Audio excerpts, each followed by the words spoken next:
Hi, everybody. I'm Dan Wells. I write horror, fantasy, and science fiction, and I talk about games on the internet. Today we are back to Infinity, my very favorite of the cyberpunk role playing genre, at least that I've ever seen. I and we're going to talk a look.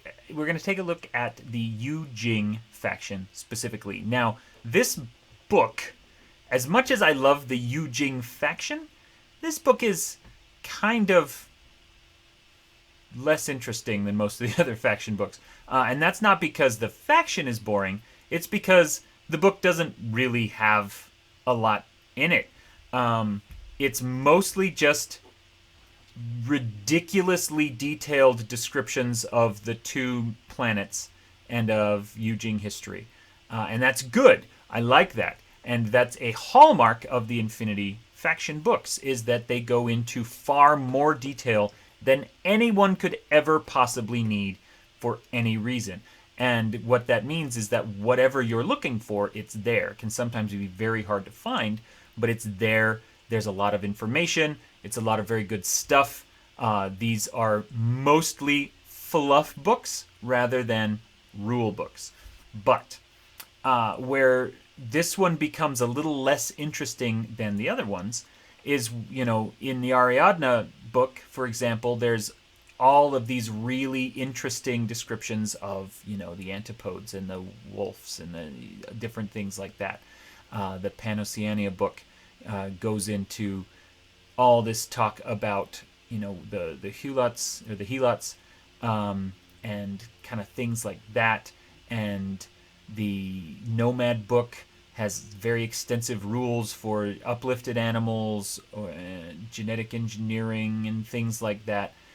Each of those faction books is kind of adding a new rule, or a new technology, or a new species, or a new play element, or something like that. This book doesn't have that. And part of the reason is because Yu Jing itself doesn't have that. It's a fairly straightforward faction. What it does have, and what I am grateful for, is the Japanese division, the kind of civil war that took place within Yu Jing. And so you're kind of getting two factions in one in this book, but it is, like I said, mostly just a flavor book rather than a really crunchy book. Anyway, let's take a look at this little book. So, we have, it talks about the empire itself and where Yu Jing came from, how Yu Jing got started.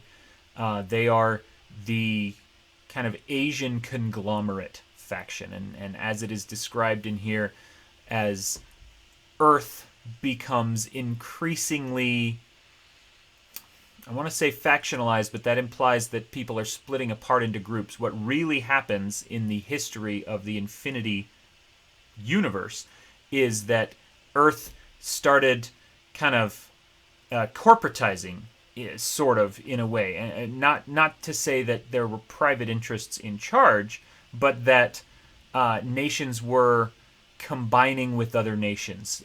They were joining forces. They were kind of a wave of imperial unification in a lot of ways. And so Yu Jing just grabbed most of Asia and said, "This is us now." And there's a lot of Chinese influence, and a lot of Korean influence, and a lot of Indonesian influence, and of course Japanese, things like that. So you're getting a kind of a conglomeration, like I said, of Asian influences. And at times that can feel very unfocused if you are not paying attention to it. It kind of feels like very kind of appropriative in a way, because it's just, oh, these people took all their favorite parts of each different Asian culture and mashed them together without regard for where they came from. One of the benefits of having this incredibly detailed history is you can see that that's not actually the case. There are very good in-story reasons why the elements that come out are the elements that are there. And they talk at length about how the different Asian cultures interact with each other and how they unite to form this one single empire. And some of them are happy to be there, and others, like Japan, are not. And they end up, eventually leaving entirely. And it's a full political and military break from the Yu Jing Empire, and they become their own nation. So, anyway, lots of description of that, what it is like. They talk about what the universities are like. They talk about what kind of religion they have and what their beliefs are and how that all works together. There's a big description of the organized crime that exists there and the ninja clans. But the Japanese issue is kind of the core story element of this book. And this is something that if you've been following the war game, we got to see happen before our eyes a year or two ago. That the Japanese sectorial army had always been a part of Yu Jing, and then I want to say 2 years ago, maybe it was more, they broke off, and there was this whole big story element in the war game, and you could play through it and be like, oh, there's this revolution, there's this civil war going on, there's this secession, and so now Japan has broken off, and what used to be Japan and is now part of this outer space empire on totally different planets, the ones of Japanese heritage have left, and they have started their own group, which is fun. Chapter 2 talks about, so there are 2 planets in the Yu Jing Empire, and they orbit the same solar system. They are sister planets. They're both completely livable.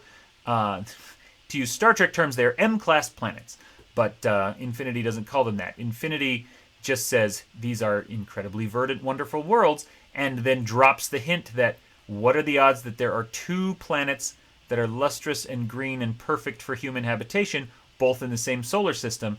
That's ridiculous. There must be something else going on here. It never explains what that might be, but I'm glad that they addressed it, and I'm glad that they brought that up because it is intriguing. And, there are rumors that maybe Yu Jing was able to go out and start terraforming these worlds early, and I don't think the timeline actually makes that feasible, but maybe it does. Maybe there's something else going on. There's a lot of intriguing mystery. But either way, we have this enormous chapter about Shentang. Shentang is like the industrial breadbasket of the Yu Jing Empire. This is where all their food comes from.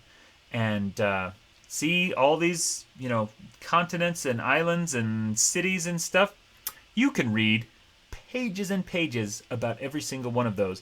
And I'm not going to go into all of that right now, but suffice it to say that this is an absolutely insane amount of information. So, chapter 2 about Shentang starts on page 19. Notice that. And then we get to chapter 3, Yutang, which is the other planet. That starts on page 44. So that is, what is that, 25 pages of dense text all about this one planet. That's the kind of information we're dealing with here.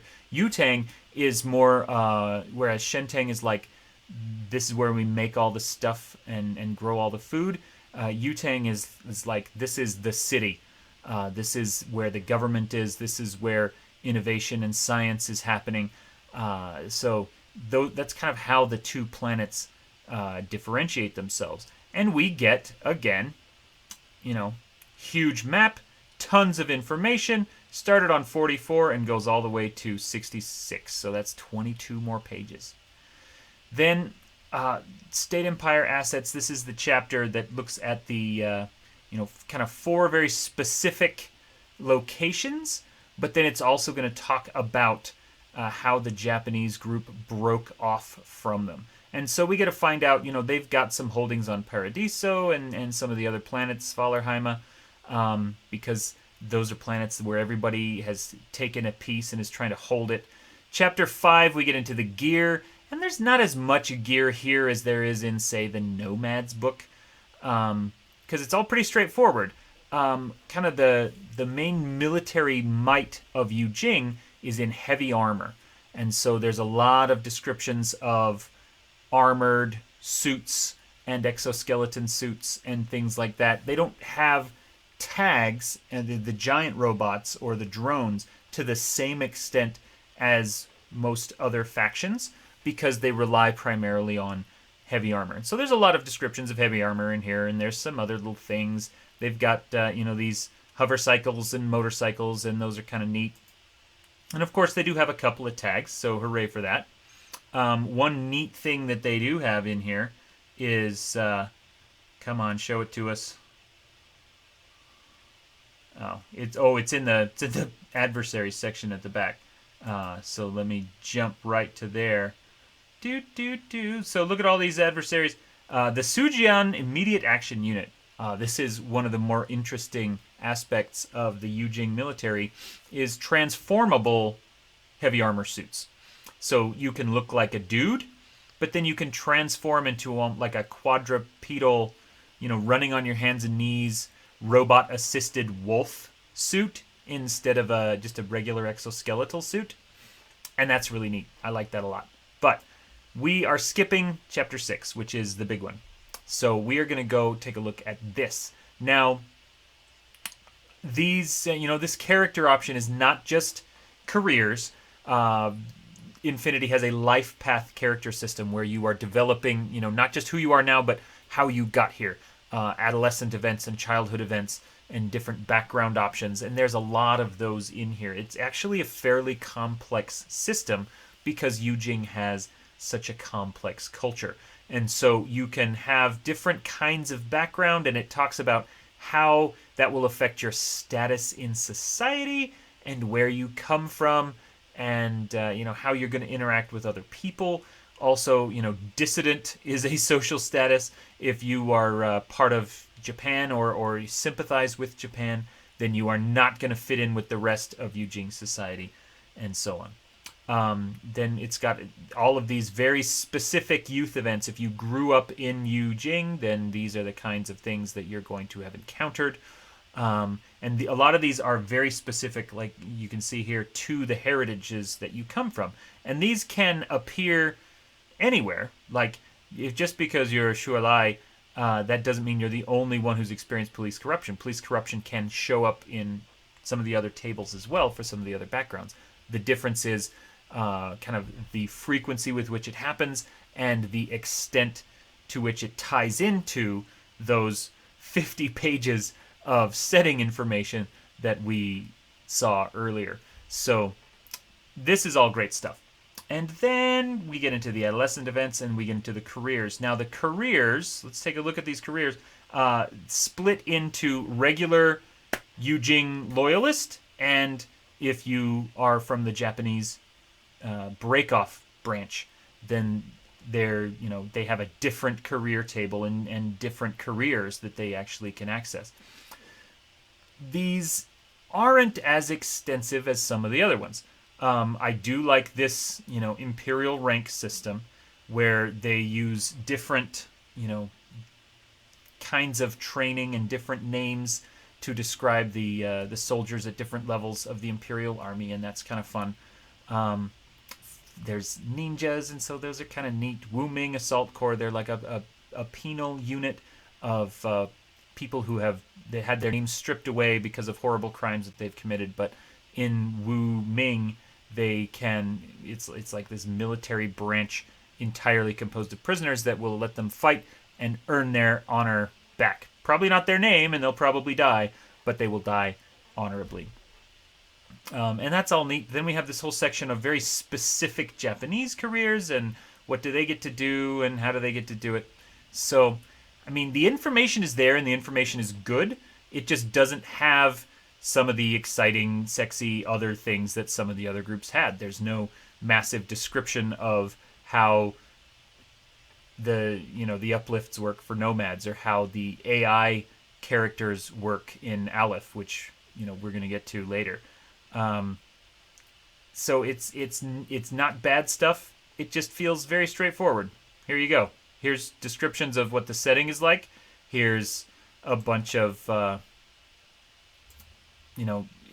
information about the worlds where you're going to live, and then I don't know what else I was expecting. It just kind of feels like it's lacking some pizzazz, and I don't know if that's a fair thing to say about it. Anyway, if you are interested in playing Yu Jing characters, then this book is invaluable. This book has what you need, and this book is what lets you do the things you want to do and make the characters you want to make. I really like Yu Jing as a faction. It's one of the 3 factions that I collect out of the 10 or so, and I've got several models for it, and it's a lot of fun. I like the story behind them. I really love the Civil War element that the Japanese secession brings into it. And this book does the job. It it knows what it needs to be, and it is that thing. It's nothing else, but it is what it needs to be. And so, if you don't have Yu Jing locations or Yu Jing characters in your Infinity campaign, you can absolutely skip this book because there's nothing else in it. There's nothing mechanical that is going to draw you in and make you say, "Oh yeah, I got to have that in my game." But if you do have Yu Jing characters or corporations or locations or anything like that, then yes, pick up this book because it's great. Anyway, thank you very much for watching. This is the Yu Jing faction book for Infinity. My name is Dan Wells, and you are awesome.